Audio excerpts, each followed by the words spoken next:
සටන ආරම්භ වූ බව ඉරානයේ උත්තරීතර නායක අයතුල්ලා අලි කමේනි පවසනවා.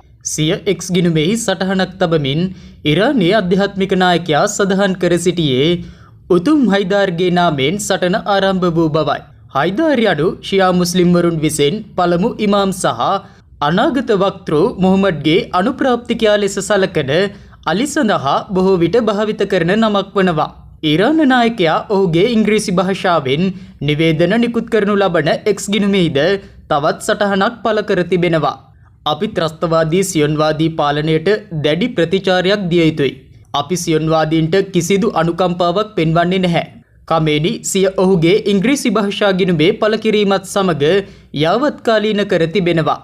මේ අතර ඉරානයේ විසින් ඊයේ රාත්‍රියේ සිට අද අලුයම් කාලය දක්වා ඊශ්‍රායලයේ වෙත අවස්ථා කිහිපයකදී බැලස්ටික් මිසයිල සහ ෆෙටා 1 වර්ගයේ හයිපර්සොනික් මිසයිල ප්‍රයෝගී කර ගනිමින් ප්‍රහාර එල්ල කර සිටියා.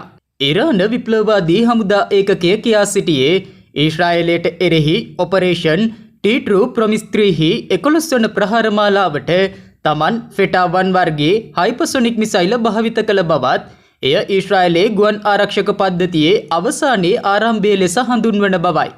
ඊශ්‍රායලයේ මිසයිල් ආරක්ෂක පද්ධති බිඳ දමා සතුරාගේ ඉලක්කවලට පහර දුන් බවත් තමන් ඊශ්‍රායලයේ අහස පාලනය කරන බවට එය කදිම සාක්ෂියක් බවට මෙය පෙන්නුම් කරන බවයි ඉරාන විප්ලවවාදී බලකාය සඳහන් කළේ.